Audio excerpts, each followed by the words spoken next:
नमस्कार शेतकरी मित्रांनो, आमच्या गावामध्ये लतिका नावाच्या कंपनीने खूप मोठा फ्रॉड केलेला आहे। सुरुवातीला लतिका या कंपनीने 28,000 भावाचा क्लेम केला होता। त्याच्यानंतर त्यांचे प्लॉट विकले गेले नाही, म्हणजे सीड जे काही त्याचं बियाणं आहे विकल्या गेलं नाही। आणि त्याच्यानंतर जे आहे त्यांनी आम्हाला सांगितलं की 25,000 भाव देऊ। 25,000वर सुद्धा आम्ही मान्य झालो। आता कंपनी म्हणत आहे 15,000 नाही तर 10,000 रुपये भाव देऊ। तुम्ही या ठिकाणी बघू शकता, एवढाला कापूस झाल्याच्या नंतर कंपनी म्हणत आहे की तुम्ही पूर्ण बघायला पूर्ण पाती वगैरे जवळजवळ या सीड प्लॉटला जे आहे 3 खतं झालेली आहेत। आणि नेमका सीड जे आहे भेसळवर आल्याच्या नंतर जे आहे कंपनी म्हणत आहे की आता 15,000 रुपये भाव देऊ। आणि या शेतकऱ्याने जे आहे, शेतकरी त्या बाजूला उभा आहे, या शेतकऱ्याने कुठलंही लेखी पत्र त्यांनी लिहून दिलं नसल्यामुळे हा शेतकरी पूर्णपणे बेजार झालेला आहे। आणि आज हा शेतकरी हा सीड प्लॉट उपटायला मजबूर झालेला आहे। आणि याच्यानंतर कंपनी म्हणते हेही नक्की नाही हे 15,000 भाव देतील म्हणून।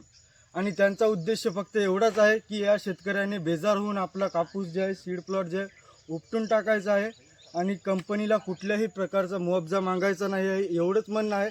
आणि मला सांगा, एका प्लॉटला कंपनी फक्त 10,000 रुपये द्यायला तयार आहे आणि 10,000मध्ये या शेतकऱ्याचा खर्च या ठिकाणी निघणार आहे का? यासाठी सर्व शेतकऱ्यांना विनंती आहे की तुम्ही जोपर्यंत एकजूट होणार नाही, जोपर्यंत एकत्रित येणार नाही, तोपर्यंत कुठलीही कंपनी तुम्हाला कुठल्याही प्रकारचा मुआवजा किंवा त्याबद्दल लागलेला जो खर्च आहे तो देणार नाही आहे। आणि ही शंका मनातून काढून टाका की तुम्हाला कंपनी जी आहे सीड प्लॉटची उपटल्याच्या नंतर पूर्ण पैसे देईल, पूर्ण कंपनी पैसे देणार नाही आहे। तुम्हाला पैसे भेटतील ते अर्धेच भेटतील, कारण ते सगळे पैसे देऊस्तोवर ते एक कंपनी काम करेल ना। आमच्या गावामध्ये 1.5 ते 2 कोटीचा वाटप गेल्या वर्षी झालेला आहे। ते 1.5 कोटीचे वकील लावल ना आपल्या मागे, ते कशाला? ते शेतकऱ्याला बेजार करेल ना, कशाला उगे आपल्याला हे करेल, ते स्वतःला त्रास करून घेईल। त्याच पैशाने ते वकील घेऊन आपल्यावरच लावल ना, म्हणजे आपला स्थिर आपल्या त्याच्यात मारायचा प्लॅन त्या कंपनीचा आहे। त्याच्यामुळे जोपर्यंत शेतकरी एकजूट होणार नाही तोपर्यंत हा विषय वाढणार नाही।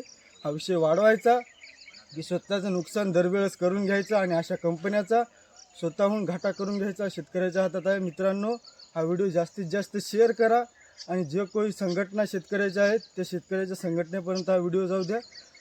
जय हिंद, जय भारत, जय जवान, जय किसान।